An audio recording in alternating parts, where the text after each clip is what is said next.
Captive State by Christopher M. Cooper. This play is marked for language in discussion of religious and sexual identity. Captive State. At Rise. A single light blinds Wyatt, 17, who is standing in a box. It is just him and these walls and a chair that is placed in this box with him. Daniel in the lion's den, perhaps? He is searching for a way out of these walls, as they appear to be closing in on him. It's like inevitable suffocation. The faint sound of a tribal drum begins before crescendoing into an unbearable peak, and with a fortissimo, the drumming ceases at once and sends Wyatt sitting down in the chair.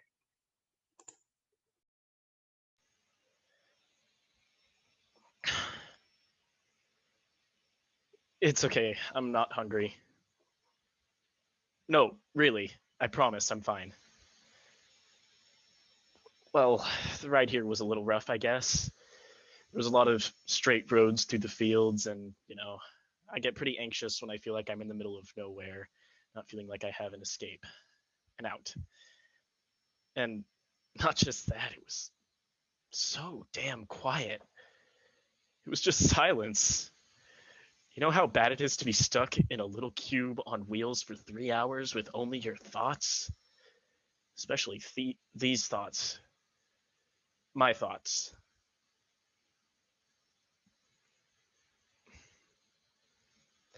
No, it was just my mom and I. Dad stayed home.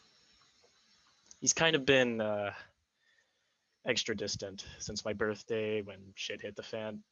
Sorry, am I allowed to say shit here or? Okay, cool. Yeah, the shit most definitely hit the fan. And on my 17th birthday of all days, pretty cute, huh? Happy birthday, fuck you.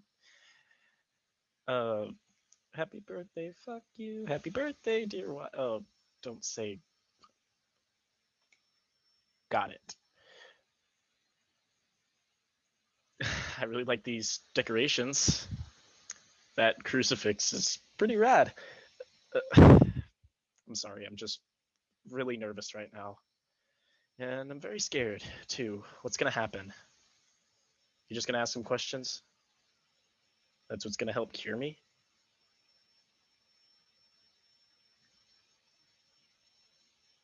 Okay, well, I'm not really sure what I'm afraid of. I just am. I've got the goosebumps and the chills and all that stuff, so I guess that means I'm scared, right?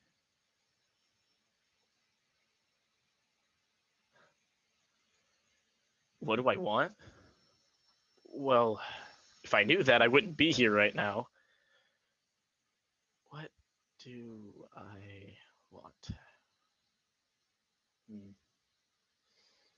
you want the long answer or the short? Medium answer. Okay, I guess I just want to know who I am. Does that sound weird or cliche?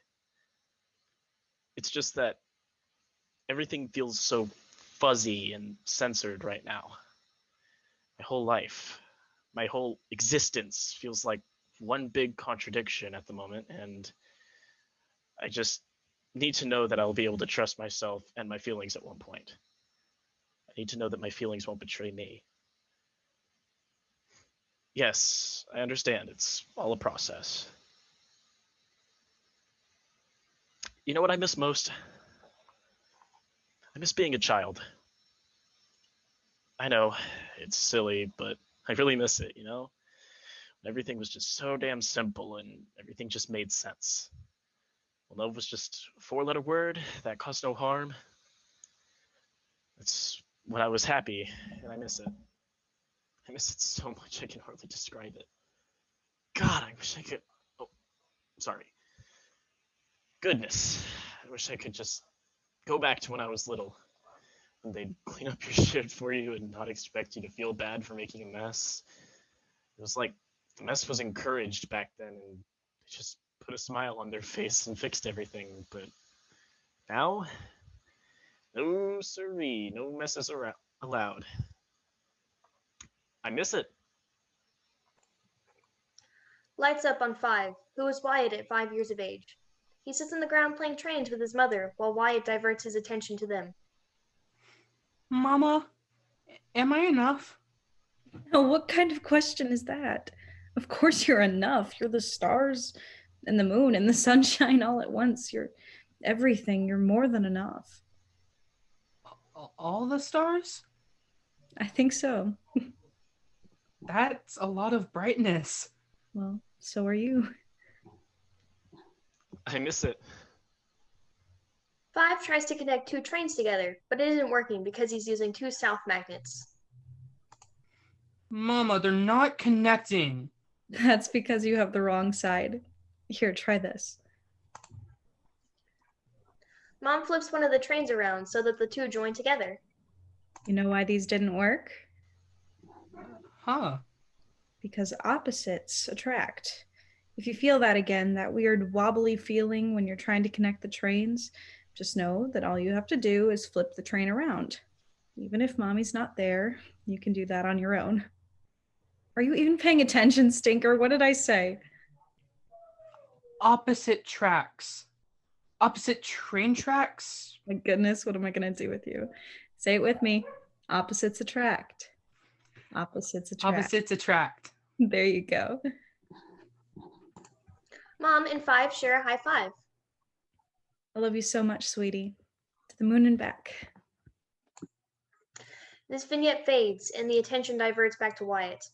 The sound of the drum reappears, and 5 then runs over to Wyatt's box and steps inside. The intrusion both confuses and frustrates Wyatt and causes an ultimate discomfort. 5 grabs a piece of thick tape and places it over his mouth, stitching his lips closed.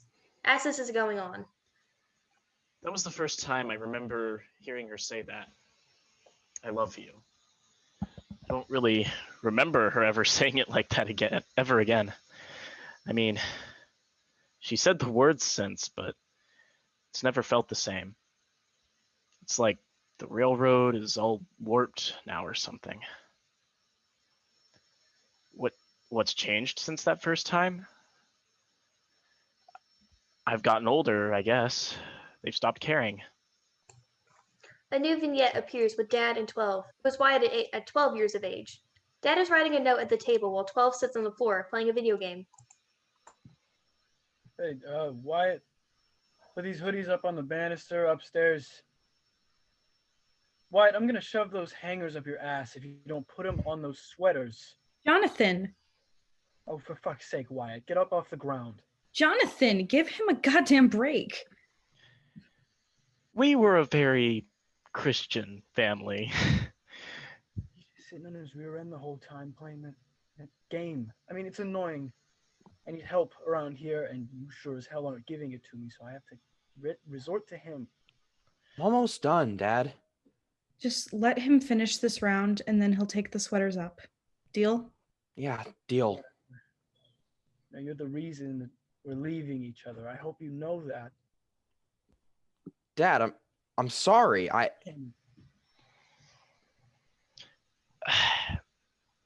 hardly say they were trying to help.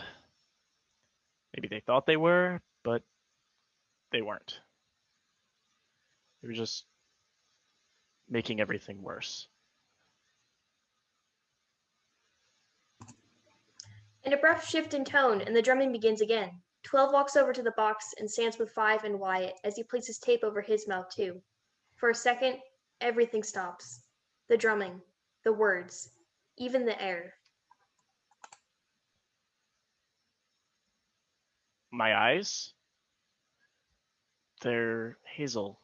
Why do you ask? I guess it is a little hard to see in here. Pretty dark. This shakes Wyatt's core, but after a brief moment he continued. What if I told you it never got much better than that? That things never improved from there? Sometimes I think my trauma stems from my parents' relationship, and that's why I'm this way. Like, I saw how messed up their love was for each other that I sought out new kinds of love for myself. And before you say it, yes, I know I need to start to take accountability for my actions, but The person who is listening to Wyatt places his hand on Wyatt's knee, eliciting a flinch. If he had a voice, maybe he'd say, "It's okay, Wyatt. Everything's going to be okay." Note: from this moment on in the play, there are increased physical interactions between Wyatt and who he is speaking to. It is important that we do not see the speaker. Everything that physically happens to him is seen just as Wyatt's reaction to it. So, for example, this knee touch might look like Wyatt looking at his knee and shoving an imaginary hand off and shriveling up. This is meant to be awkward, because it is. Sorry, I'm distracted. I didn't mean to. What did you ask again? Oh, right. Yeah, my birthday. That's when I told them. Mom and Dad sing happy birthday to 17 as they carry out his white birthday cake. It is almost perfect. Happy birthday to you. Happy birthday to you. Happy birthday, dear Wyatt. Happy birthday to you. Blow it out. Blow it out, baby. He does, and Mom and Dad cheer. Thanks. What'd you wish for? Anything special? I'll just let the boy cut a slice in peace. It's a secret, Mom. Can't tell you. What? That is so unfair. Now that's a true teenager. I'll tell you that. The amount of stuff that I got away with by simply keeping my mouth shut when I was his age. It's still rude. It's intelligent is what it is, and you're just jealous. Through this trivial argument, 17 shows distress, but his parents pay no attention to him. It's okay, John. I'm used to lies at this point. There's a difference between secrets and lies. Tell that to God. Really listen to him at some point. You know that? You're so damn good at telling everybody else what they should do. You never take a second to listen to him yourself. Oh, honey, what's wrong? What's wrong? Why are you crying? No, it's nothing. Baby, it's got to be something. There's tears falling down your cheeks. No, it's not. It's just another year older, you know? And nothing seemed to change. Now, what do you mean by that? I don't know. You know, let's just eat some cake. Sweets solve the problems, right? Let's try that.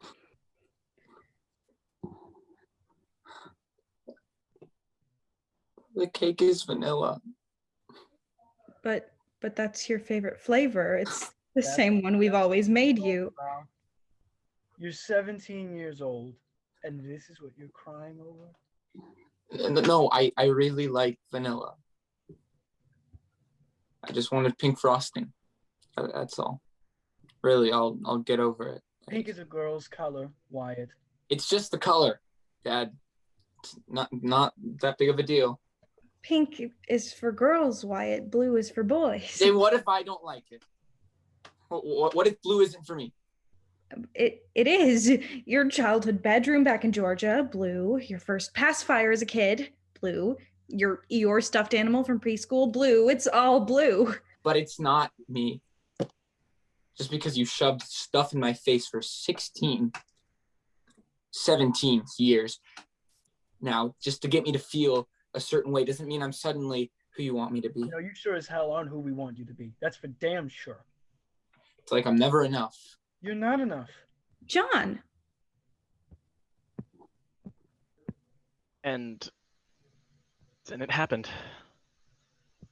Mom, Dad, I'm gay. I'm gay. No, you're not. If you'll excuse me. What do you mean I'm not? Well, you can change, right? This word change pierces like a dagger. It settles before 17 can build up the strength to continue talking. I didn't choose to be this way. No, I didn't choose to be this way. That's bullshit. You made the decision to be some sissy loving. You act like I'm ill. Like I need some kind of doctor or something. A therapist. A therapist. That's what you need. I'll set you up an appointment with one of those, and we'll get everything sorted out. You know, Mark's mother took him to one a few years back in one of those places, those summer camps, and he came back straight as a toothpick. All right, that's what we'll do. Just take you to one of those. I won't go. The hell you will. I refuse. I just want to do what's right. Oh, for who? You? Or me? I don't know.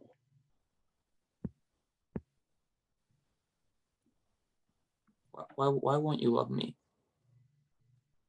Because I don't have to. Not until you're not my son, and not until you decide to trust God. Dad stands up to leave, but stares into 17's eyes one last time. Good job, Beth. You raised a faggot. Dad exits, leaving 17 alone at the table. He takes the candle, relights it, and makes his wish a second time before blowing it out. Thanks for the cake, Dad. Lights dim. 17 is forced into the box with Wyatt, 5, and 12. This one is the most painful, though. It is as if 17 is being tased as he makes his way towards the others. He doesn't want to be here. The drumming persists as the next scene continues. And now I'm here. The fact that this is my story astonishes me. I miss playing with the trains and being free. Wyatt suddenly becomes alarmed as the person he is speaking to presses his lips against his and shoves him back into his chair. I've never done this sort of thing before. Do I like it? I don't know. I just... Wyatt receives another kiss and is pinned down violently to the chair this time. He accepts it for a moment before realizing how unfair this situation is. Wait, what are you doing? Stop, get off me! No, enough! I am enough! I will take accountability for my actions, and I will be free. I am enough. He analyzes his surroundings for a moment, and then decides to break out of the box. He stands up, rips the tape off of 17, 12, and 5. The greatest relief. Wyatt breaks free, and at once the drumming ceases.